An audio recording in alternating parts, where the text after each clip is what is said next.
Welcome, one and all, in here, out there, all around the world to The Late Show. I'm your host, Stephen Colbert. Hey. Let me ask a quick question. Anybody here from out of the country? I don't believe you. And I'll tell you why.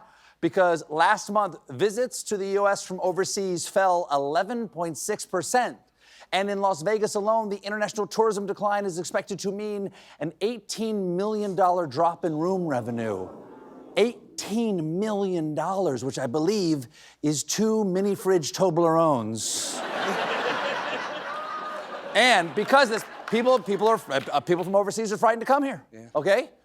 To say goodbye to some of our biggest international party people, because we're seeing our biggest drop in Australian visitors since COVID. Do you know how bad things have to be to scare off Australians? Their prime minister is a spider. What else is going on? Oh, there's this little thing about American democracy collapsing due to a constitutional crisis. Donald Trump has been ignoring court orders left and right, starting with the judge who originally ordered him to turn around those first 2 planes full of Venezuelan immigrants headed down to El Salvador. As federal judge James Boasberg, seen here about to reveal to the Chipotle cashier that he has a coupon.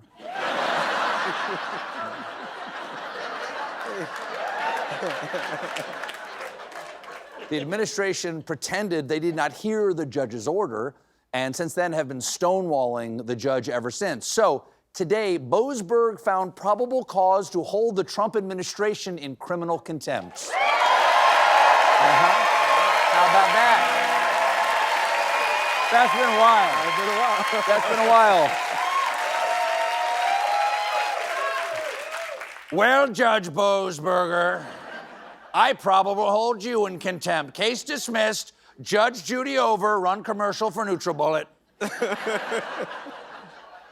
Trump is also willfully misinterpreting the Supreme Court's 9-0 decision to return Kilmar Abrego Garcia, a Maryland man, who the administration rendered to an El Salvador prison due to what they have repeatedly admitted in court was a mistake.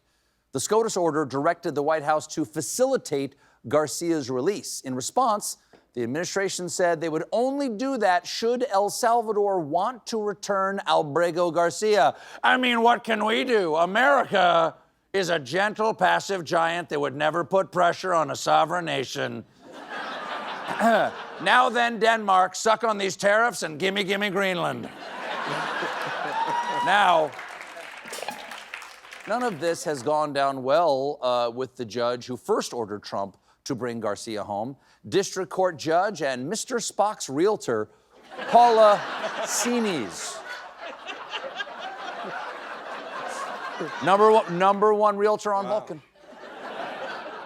Judge Sinis wrote that mistakenly deporting Abrego Garcia to one of the most inhumane and dangerous prisons in the world had exposed him to harms that shock the conscience. I'm sorry, shocks the what now?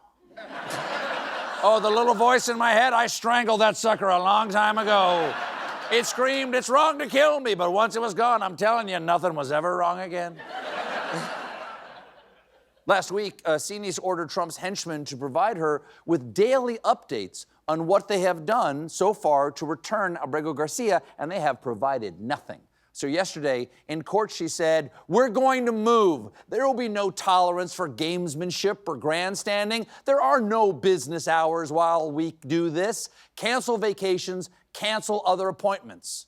Wow, cancel all plans, pretty strict, but you know, at least one of those lawyers is going to be thrilled about this. Hey, bud, yeah, I'd love to help you go pick up that waterbed from Facebook Marketplace, but old Judge Sinis says no. Damn this Constitution. Yep. Despite the judge's orders, so far, the administration is not backing down. In fact, it could get worse, because last night, Trump went on Fox Noticias, their Spanish language channel. You know their motto, speak English. On Noticias, anchor and former co-star of Road Rules, Rachel Campos Duffy, asked Donald Trump about sending U.S. citizens to the Salvadoran torture prison. Could we use it for Violent criminals, our own violent criminals? I call them homegrown criminals. Yes. I mean, the homegrown. The homegrowns. Nope. Wrong. The word you're looking for is American citizens, not homegrowns, okay?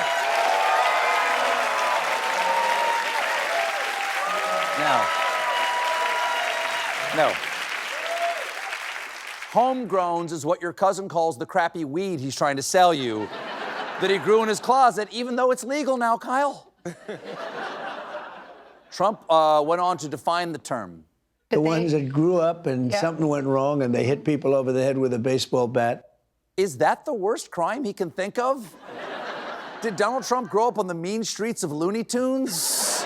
Something's very wrong with these people. They bonk people over the head with baseball bats, and the little bump goes whoop, and then they drop anvils from cliffs, and the really bad ones will strap themselves to a giant rocket that says Acme, okay? Last words you'll ever hear? Meep, meep. They'll run off the cliff like 10 feet and don't even realize that there's nothing underneath them, and then, pa-choo! Congressional Republicans are starting to have a hard time defending Trump's snatch and grab immigration policies at their town halls across the country. Here's what happened yesterday when 91-year-old Senator Chuck Grassley got propped up in front of some of his Iowa voters. Are you going to bring that guy back from El Salvador? Yeah. Are you? Yeah. Why not?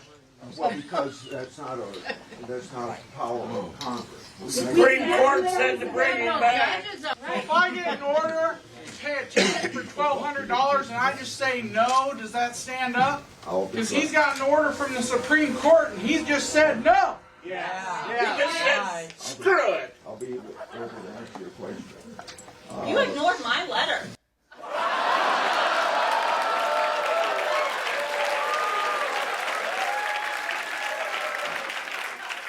Ma'am, in fairness to Chuck, he's not ignoring you. It just takes a long time to translate your letters. He's so old, his first language was Sumerian. You gotta send it to him on a clay tablet, okay? Oh, just linear A, he never learned linear B. Also, you can't blame Chuck Grassley for being slow to respond. He's so old, he also showed up to the town hall to complain.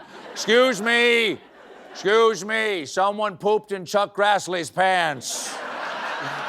We need to find out who.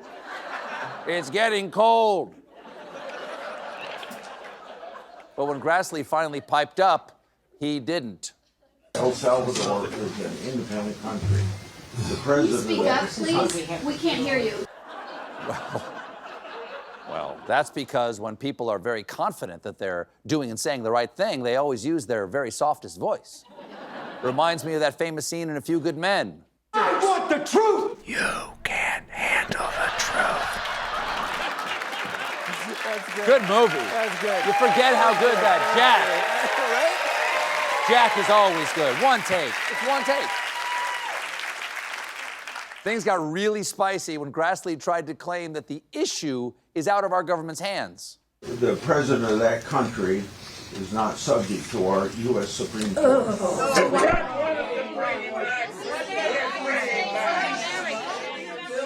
I'm pissed.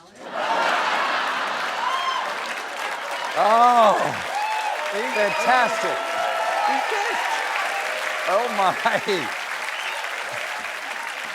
Oh my Lord, the oldsters are turning on their own like one of them just sat on the channel changer in the day room. Well, thanks, Barbara. Now we'll never know whether the fella bought a vowel. I was ready to solve the puzzle. I'm pissed. Treat yourself around a sausage.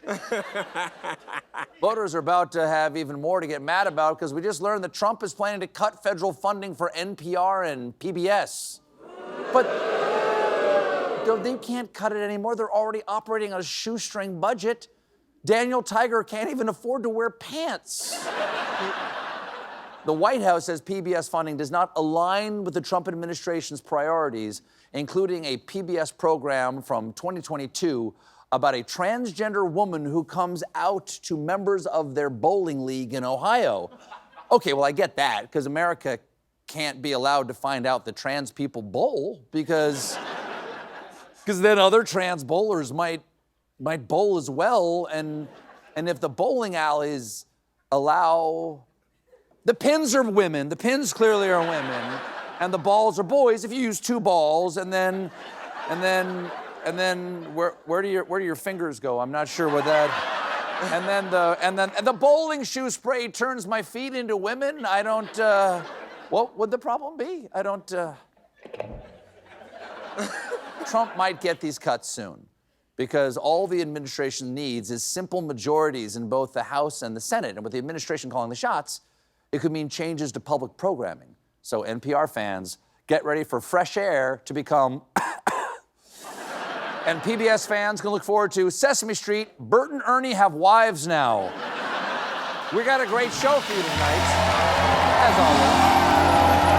My guest tonight is Senator Elizabeth Warren, but when we come back, my wife Emmy and I have some first drafts of Easter cards.